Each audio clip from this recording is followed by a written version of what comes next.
Oke, assalamualaikum warahmatullahi wabarakatuh. Kembali lagi bersama saya Rahmat Agustiawan. Jadi pada kesempatan kali ini saya akan menjelaskan mengenai LKM 4 Biokimia 2. Ini rata-rata ada pembahasan mengenai glukolisis dan glukogenesis. Glukolisis aja rasanya. Oke, langsung aja NIM 18130311026 dari Pendidikan Kimia 5B. Oke, sebelumnya saya mohon maaf untuk pembahasan kali ini kita akan langsung pada poinnya saja karena kemarin dilihat dari video yang sebelumnya itu bukan terlalu melebar, maksudnya durasinya itu terlalu panjang hanya untuk 10 soal. Nah, untuk pembahasan kali ini kita akan membahas sekitar 15 soal. Jadinya ini langsung poin-poinnya saja.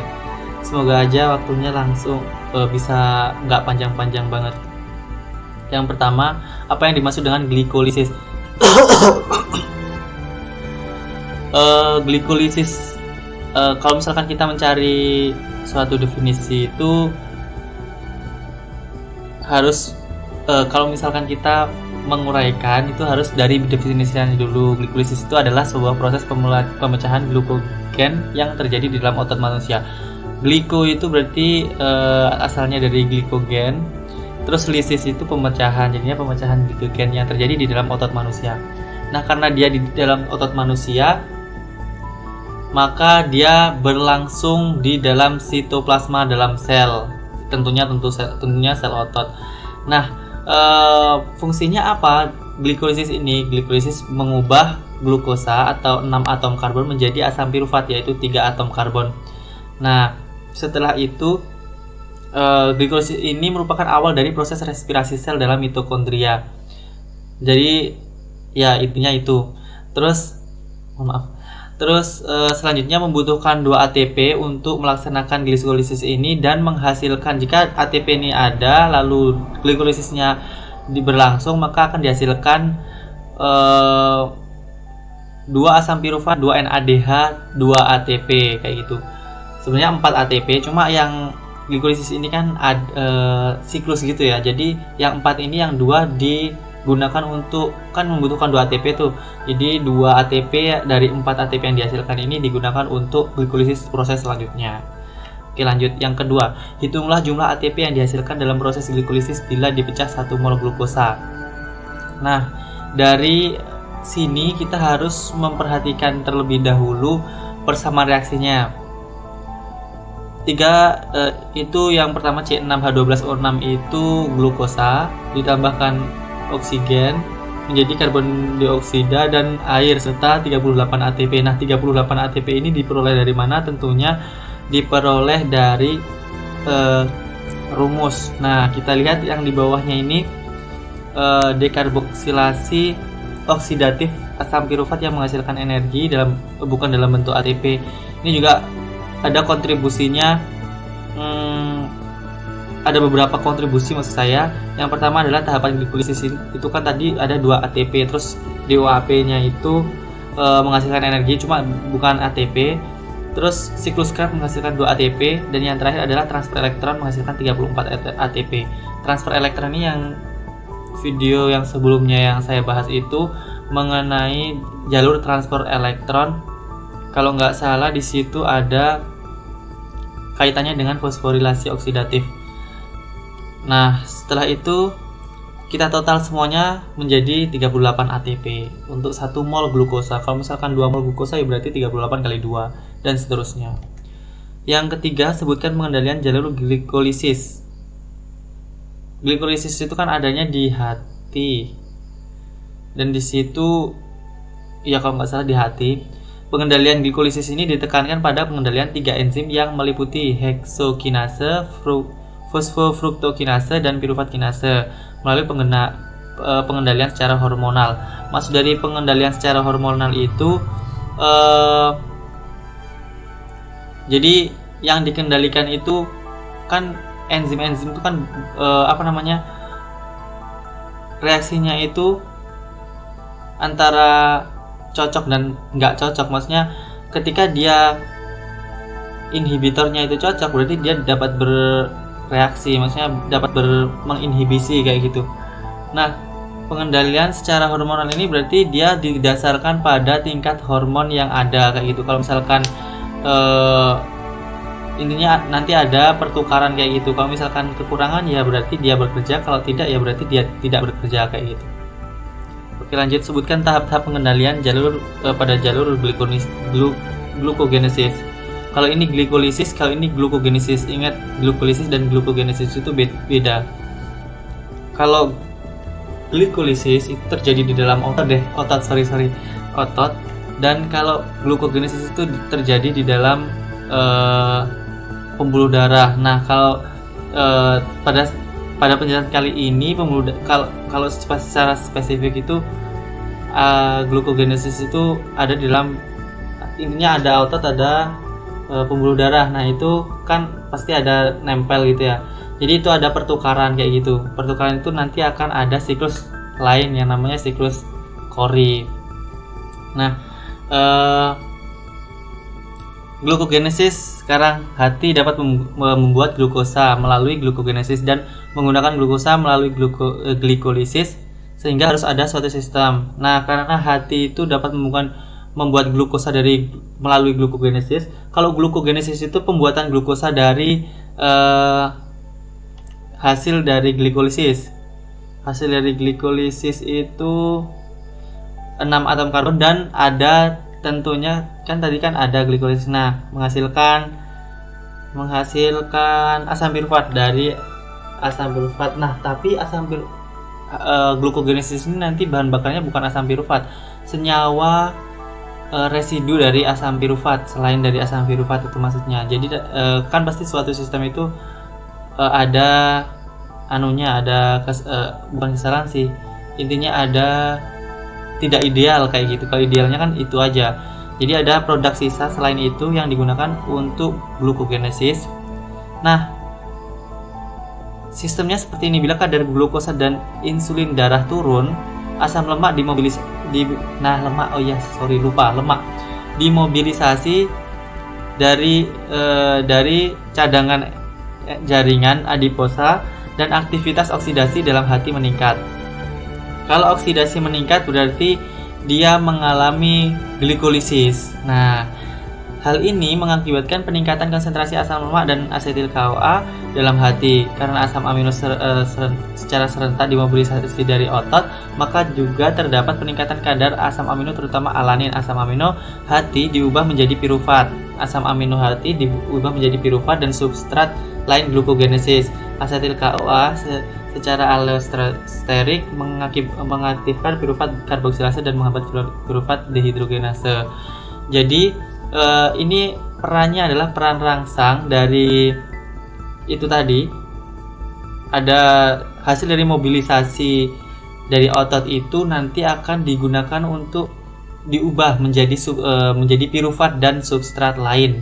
Masuk substrat lain ini, substrat lain ini nanti yang akan mengendalikan. Ketika pirufat dan substrat itu, pirufat kan sebanding dengan substrat. Nah, ketika pirufat diubah berarti asam amino banyak. Berarti kalau asam amino banyak, dia mengindikasikan bahwa glikolisisnya itu terjadi intens kayak gitu. Nah, kalau biar dia berhenti ketika cadangannya sudah terpenuhi, maka substrat lain glukogenesis ini akan mentransfer sinyal-sinyal agar glikolisis berhenti dan glukogenesis jalan. Jadi ketika glikolisis sudah mencapai stop, maka dia akan dilanjutkan oleh glukogenesis, begitu seterusnya membentuk siklus kayak gitu. Nomor 5, apa perbedaan transkripsi, translasi dan dalam sintesis protein? Perbedaan transkripsi dan translasi dalam sintesis protein yaitu hasil atau produk, proses yang terjadi dan tempat terjadinya. Jadi ada 3, hasil produknya, proses terjadinya, dan tempat terjadinya. Kalau transkripsi itu membentuk RNAD dan sedangkan translasi itu membentuk asam amino. Ini hasilnya. Terus untuk transkripsi terjadi di nukleus atau inti sel, translasi terjadi di sitoplasma dan dilanjutkan ribosom. Ini untuk tempat terjadinya. Untuk proses terjadinya tentunya berbeda karena translasi dan transkripsi itu merupakan sebuah proses. Oke, nomor 6, sebutkan tahap-tahap biosintesis asam lemak. Ada 3. Yang pertama, reaksi antara asetil koenzim A dengan gugus sulfhidril dari molekul ACP, asil karir protein, merupakan reaksi pemulaan. Yang kedua itu dilanjutkan reaksi kondensasi pembentukan asetil SAC. Asetil SAC itu asetil sulf asil karir. Jadi hasil dari reaksi yang pertama tadi dikondensasi kayak gitu. Nah, sebelum ada reaksi ini ada reaksi pendahuluan pembentukan malonil SACP dari malonil S KOA, yaitu pemindahan gugus malonil dari ACP ke KOA, dari kan SACP dan SAKOA kayak gitu. Jadi ada pemindahan gugus dari malonil ke malonil S yang COA kayak gitu. Yang ketiga, terdapat dua reaksi reduksi asetoasetil SACP. Dua reaksi reduksi hasil dari asetil SACP SACP ini, mohon maaf ini salah ketik rasanya, malonil SAC ke SAC ke SCOA. Jadi dari AC ke ACP, kemungkinan besar untuk yang direduksi asetil SACP ini nanti hasil akhir dari reaksi yang kedua. Kan tentunya seperti itu, kalau tahapan-tahapan itu kan berarti saling terkait. Nah, asetil SACP direduksi dengan NADPH dan enzim beta ketoasil ACP reduktase menghasilkan D-beta hidroksibutiril SACP. ACOasetil D-hidroksibutiril kayak gitu, asetil butiril. Oke. Yang kedua, hidrogenasi krotonil ACP dengan enzim enoil ACP reduktase yang menghasilkan butiril ACP. Ini perlu digarisbawahi adalah enzim-enzimnya. Nah, enzim itu biasanya menentukan kalau misalkan reduktase berarti ya dia mereduksi, kalau oksidase berarti dia mengoksidasi dan seterusnya. Nomor 7, jelaskan protein kinase, glikolisis inaktif, dan sebutkan enzim-enzim yang terlibat dalam reaksi yang terjadi dalam fosforilasi oksidatif.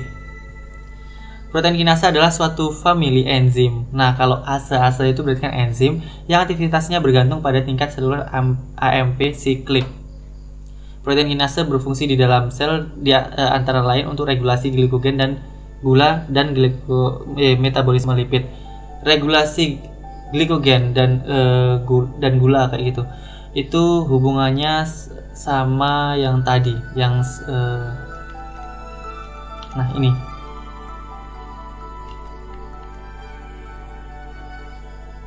Glikogenesis sama aja.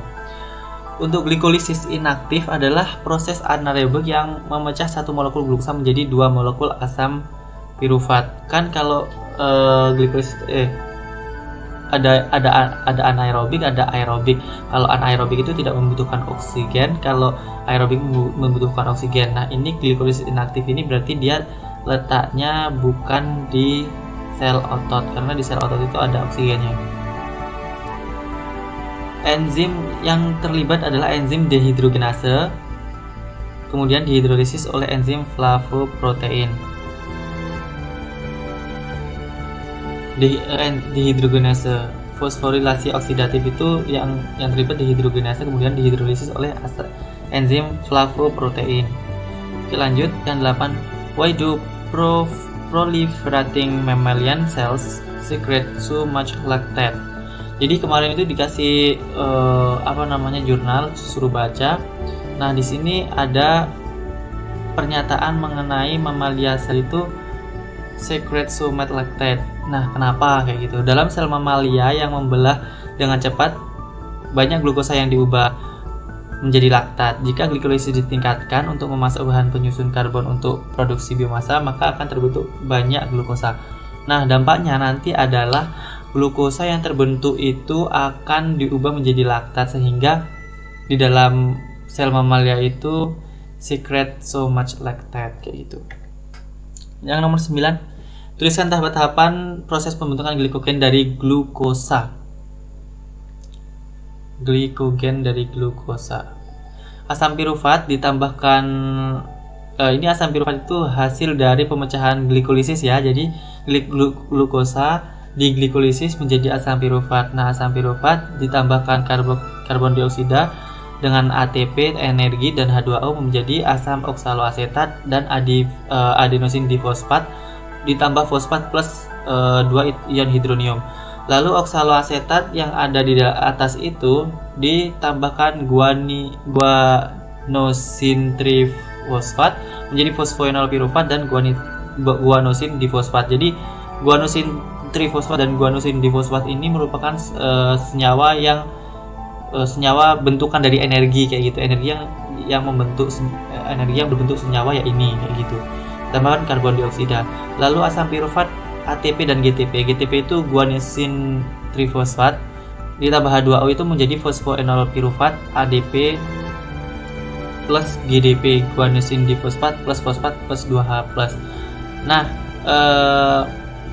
di sini yang ketiga ini itu dia reaksi secara keseluruhan antara reaksi yang pertama dan reaksi yang kedua. Nah, untuk kenapa oksaloasetat itu tidak hadir di sana karena dia senyawa intermediate kayak gitu. Dan untuk CO2 juga gitu, CO2 itu bisa dicoret antar sisinya. Yang keempat, fruktosa 1,6 difosfat ditambah H2O itu menjadi fruktosa 6 fosfat plus fosfat. Fosfatnya dihilangkan. Ini fosfat dehidrogen intinya fosfat di sini kan ada 2, itu dihilangkan 1. Jadi setelah itu glukosa 6 fosfat ditambah H2O menjadi glukosa plus fosfat kayak gitu. Itu aja sih, kompleks banget. Jelaskan perbedaan antara fermentasi, glikolisis, dan glikolisis anaerob. Fermentasi adalah proses metabolisme yang mengubah gula menjadi asam, gas, atau alkohol. Kalau glikolisis itu adalah pemecahan enzimatik karbohidrat. Nah, kalau fermentasi itu kan gulanya kayak gitu. Jadi kalau gula itu berarti seperti sukrosa kayak gitu. Kalau glikolisis itu enzimatik karbohidrat. Jadi karbohidrat itu kan nggak mungkin kalau karbohidrat kompleks dipecah secara enzimatik. Tentunya harus menjadi glukosa terlebih dahulu, glukosa lalu dipecah secara enzimatik. Enzimatik itu dengan menggunakan enzim. Kalau penggunaan oksigen itu yang aerob, fermentasi tidak menggunakan oksigen. Sedangkan glikolisis itu menggunakan oksigen untuk yang aerob kayak gitu. Tapi yang anaerob dia tidak menggunakan oksigen. Proses fermentasi dianggap sebagai anaerob. Nah, untuk glikolisis itu dapat bersifat anaerob atau aerob. Hasil tergantung penggunaan oksigen atau enggak. Kalau hasil ATP-nya fermentasi energi 0 diperoleh selama fermentasi. Jadi tidak ada energi yang dihasilkan secara fermentasi kayak gitu. Maksudnya energi yang dicadangkan dalam bentuk senyawa. Untuk glikolisis itu ada 2 molekul ATP yang diproduksi sesuai yang saya katakan di pertama tadi. Oke, lanjut, tuliskan tahapan penguraian karbohidrat menjadi pirufat. Nah, karbohidrat itu kan senyawa kompleks dari glukosa. Glukosa menjadi sukrosa, menjadi polisakarida, lalu menjadi karbohidrat. Nah, dia mekanismenya dimasukkan di dalam usus, maksudnya dimakan dan lain sebagainya sampai terbentuk glukosa hanya 1 molekul. Nah, setelah itu dia akan direduksi melalui tahap 1, tahap 2, tahap 3 menjadi fruktosa 1,6 bifosfat. Tentunya membutuhkan 2 ATP yang masuk dan enzim kayak gitu. Enzimnya itu ada enzim yang terikat dengan gugus fosfat sehingga dia mengikat gugus fosfat di tahap yang ketiga. Hasil dari tahap ketiga. Tahap keempat itu dipecah, 2 molekul itu dipecah, itu kan sama kayak gitu. Terus tahap kelima itu direduksi menjadi gliseraldehid 3 fosfat. Dan setelah itu melalui tahap 6, tahap 7. Untuk tahap 6 ini menghasilkan NADH, untuk tahap 7 menghasilkan ATP, tahap 8, tahap 9 itu dia mengalami hidrogenasi kayak gitu, dehidrogenasi maksud saya, Setelah itu tahap 10 itu menghasilkan ATP. Nah, hasilnya adalah 2 molekul piruvat yang ada di bawah itu, kayak gitu. Oke. Nomor 12, ada beberapa sifat dalam proses glikolisis ini. Tuliskan ke semua sifat yang terjadi. Glikolisis, sifatnya itu bisa aerob dan anaerob, kayak gitu. Terdapat kegiatan enzimatis yang dibantu oleh enzim-enzim, dan adenosin trifosfat serta adenosin difosfat itu sebagai senyawa bentukan dari energi. ADP dan ATP itu berperan dalam pemindahan fosfat dari molekul satu ke molekul lainnya, kayak gitu. Nah, ini kan ada, dari ini dipecah, ini dipindah ke sini itu membutuhkan dengan bantuan ADP dan ATP. Tapi dia jadi lompat-lompat gitu, maksudnya dia tuh bisa kesana kemari karena bentuknya itu bentukan sebagai energi, namun tetap berbentuk senyawa. Tuliskan tahapan pengendalian dari siklus Krebs. Siklus ini dimulai dengan asetil CoA berikatan dengan oksaloasetat membentuk sitrat. Selanjutnya alfa ketoglutarat atau alfa ketoglutarat diubah menjadi suksinil CoA oleh enzim alfa ketoglutarat dehidrogenase. Kalau dehidrogenase berarti dia menghilangkan hidrogen. Setelah itu suksinat dari proses sebelumnya diubah menjadi fumarat oleh enzim suksinat dehidrogenase dan menghasilkan FADH. Suksinat ke fumarat berarti dia melalui kompleks yang kedua ya tentunya. Masih ingat kan yang kemarin? Ini rasanya sudah pengendalian glucogenesis. Nah, a major function of aerobic glycolysis is to support macromolecular synthesis. Ini sangkut pautnya dengan kaitannya dengan jurnal yang diberikan. Tentunya ada kalimat seperti ini. Itu maksudnya kayak gimana? Glukosa dapat menyediakan prekursor untuk bahan kimia yang digunakan untuk membangun makromolekul, esensial untuk pembelahan sel. Setiap nukleotida purin yang disintesis oleh sel membutuhkan asimilasi 10 atom karbon dari lingkungan ekstraseluler, berarti dari luar sel. Separuh dari karbon nukleotida purin berasal dari 5 fosforibosil pirofosfat, versi aktif dari ribosa 5-fosfat, yang pada akhirnya berperan dari nutrisi karbohidrat. PRPP itu berarti